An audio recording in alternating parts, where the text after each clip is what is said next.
कामयाब कलम news channel में आपका स्वागत है। ग्राम पंचायतों का पुनर्गठन पुनर्सीमांकन वर्ष 2025 में आपत्तियां प्रस्तुत करने के संबंध में सोमवार को जिला कलेक्टर को ज्ञापन सौंपा गया है। पूर्व ऊर्जा मंत्री भंवर सिंह भाटी सहित कांग्रेस के नेताओं ने बिश्नोई धर्मशाला से कलेक्टरी तक प्रदर्शन किया। इस दौरान राज्य सरकार के खिलाफ नारेबाजी भी की गई। मुर्दाबाद मुर्दाबाद मुर्दाबाद बच्ची सरकार मुर्दाबाद मुर्दाबाद मुर्दाबाद पंचायतों का गलत पुनर्गठन निरस्त करो नहीं करेगी नहीं करेगी पंचायतों का गलत पुनर्गठन निरस्त करो मोदी सरकार अभी चली लड़ाई है अभी चली लड़ाई है आगे और लड़ाई है मोदी सरकार होश में आओ मोदी सरकार होश में आओ पंचायतों का गलत पुनर्गठन निरस्त करो पंचायतों का गलत पुनर्गठन निरस्त करो पंचायतों का गलत पुनर्गठन निरस्त करो।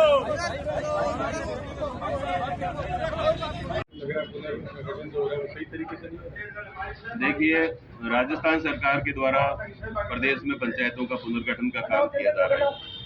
अभी 7 अप्रैल 2025 को बीकानेर जिले की सभी नवीन पंचायतें और पंचायत समितियों की घोषणा की गई है जिला कलेक्टर महोदय के द्वारा, और इसमें 6 मई तक पंचायतों के पुनर्गठन पर आपत्तियां आमंत्रित की गई है। आज कोलायत विधानसभा क्षेत्र के सभी प्रमुख जनप्रतिनिधिगण, पार्टी के हमारे पदाधिकारीगण, हम सब लोगों ने एक जिला कलेक्टर महोदय को, प्रधान जी सहित तमाम कार्यकर्ताओं के साथ ज्ञापन दिया है। और हमारा जिला कलेक्टर महोदय से ये मांग है कि जो भी नई ग्राम पंचायत बनाई जाती है तो उसमें किसी भी कोई दूर का गांव है तो उसको नज़दीक लाया जाता है, लेकिन विडंबना ये है कि जिला कलेक्टर महोदय के द्वारा जो सूची जारी की गई है उसमें एक गांव जो वर्तमान में 2 किलोमीटर की दूरी पर ग्राम पंचायत मुख्यालय से था, उसको 20 किलोमीटर की दूर की पंचायत में शामिल किया गया है। और ऐसे एक गांव नहीं है, करीब 3 दर्जन से अधिक ऐसे गांव हैं जिनको बहुत दूरस्थ पंचायतों में शामिल कर लिया गया है, उसको प्रस्तावित किया गया है। उसी प्रकार से जो नई पंचायत समितियां बनी हैं या जो वर्तमान में पंचायत समितियां हैं, तो बहुत सारी ऐसी पंचायतें हैं, करीब 18-20 ऐसी पंचायतें हैं जो वर्तमान पंचायत समिति से तो 10 किलोमीटर की दूरी पर थी, लेकिन उन पंचायत समितियों को अब नवीन प्रस्तावित पंचायत समितियों में करीब 50 किलोमीटर की दूरी पर, 60 किलोमीटर की दूरी पर पंचायत समितियां जो नई बनाई गई है उसमें शामिल किया गया है। तो पंचायतों का पुनर्गठन आम जन को निकटतम जो है ग्राम पंचायत और पंचायत समिति की सुविधा उपलब्ध करवाना है, लेकिन जिला कलेक्टर महोदय के द्वारा, जिला प्रशासन के द्वारा जो सूचियां जारी की गई है उसमें जनता को परेशान करने वाला जो गठन हुआ है, जो पुनर्गठन हुआ है, उस पुनर्गठन को निरस्त करने की हम मांग करते हैं। और हमारी जिला कलेक्टर महोदय से आज यही मांग रही कि जो पंचायतों का आपत्तियों का निस्तारण करें। आज हमने सारी आपत्तियां आज दर्ज कराई है कलेक्टर साहब के सामने। सभी कितनी पंचायतें इस तरह की जिनमें इस तरह की करीब 39 ऐसे गांव हैं जो दूरस्थ ग्राम पंचायत में शामिल किए गए हैं, और करीब 18 ऐसी पंचायतें हैं जो निकटतम पंचायत समिति से हटाकर दूरस्थ पंचायत समिति में शामिल की गई है। तो उससे आम जन को बहुत ज़्यादा दिक्कत होगी, क्योंकि ग्राम पंचायत और पंचायत समिति में रोजाना लोगों का काम पड़ता है। ऐसी स्थिति में आम जन को बहुत ज़्यादा असुविधा होने वाली है। हमारी सरकार से भी यही मांग है, जिला कलेक्टर महोदय से भी हमने यही मांग की है कि पंचायतों का जो गलत पुनर्गठन एसडीएम कोलायत और बज्जू के द्वारा, एसडीएम बीकानेर के द्वारा प्रस्तावित किया गया है उसको निरस्त किया जाए, और निकटतम हर गांव जो निकटतम पंचायत के साथ जुड़ सकता है उसको जोड़ा जाए।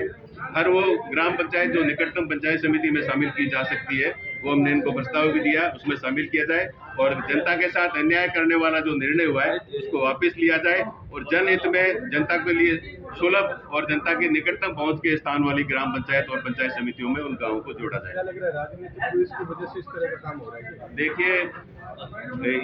कोई भी जो प्रस्ताव बनाए जाते हैं तो उसमें निश्चित रूप से जो जिस प्रकार से ये सिर्फ कोलायत विधानसभा क्षेत्र में, मैं समझता हूँ कि बीकानेर जिले में बहुत कम आपत्तियां जिला कलेक्टर महोदय के पास आई है, लेकिन कोलायत विधानसभा क्षेत्र से करीब 200 से भी ज्यादा आपत्तियां देशनोक नगर पालिका में जो वार्ड बनाए गए वो भी गलत बनाए गए हैं। एक ही वार्ड के 2 टुकड़े कर दिए गए, हाईवे के एक तरफ आधा वार्ड कर दिया, हाईवे के दूसरी तरफ एक आधा वार्ड कर दिया, रेलवे लाइनों को क्रॉस करके लिए लोगों को जाना पड़ेगा। तो एक तरह से लोगों के लिए असुविधाजनक स्थिति बनी है। मेगासर जैसा गांव जो बीकानेर से 20 किलोमीटर की दूरी पे है, उसको 60 किलोमीटर दूर कोलायत में शामिल किया गया। तो निश्चित रूप से मैं समझता हूं कि जो रूलिंग पार्टी है, सत्ताधारी दल है, उनके प्रभाव में ये जो निर्णय हुए हैं, लेकिन चूंकि आपत्तियों का प्रावधान है और जिला कलेक्टर महोदय से हमें पूरी उम्मीद है कि वो निष्पक्ष करेगी, न्याय करेगी और आमजन को वो है जो सुविधा। आपत्तियां नहीं मांगी जाती है तो हम राज्य सरकार के सामने जाएंगे, क्योंकि अभी 15 मई तक तो जिला कलेक्टर को इसका निस्तारण करना है। उसके बाद में राजस्थान सरकार के द्वारा राजस्थान सरकार के 4 मंत्रियों की एक कमेटी बनाई गई है, उनके सामने भी हम ये बात रखेंगे और ये लड़ाई हम अंतिम सिरे तक और पूरे जब तक हमें न्याय नहीं मिलेगा हम सरकार के सामने ये बात रखेंगे और कोलायत विधानसभा क्षेत्र के आम आदमी की आवाज को हम उठाएंगे। इसी तरह की और खबरें देखने के लिए सब्सक्राइब करें कामयाब कलम न्यूज़ चैनल।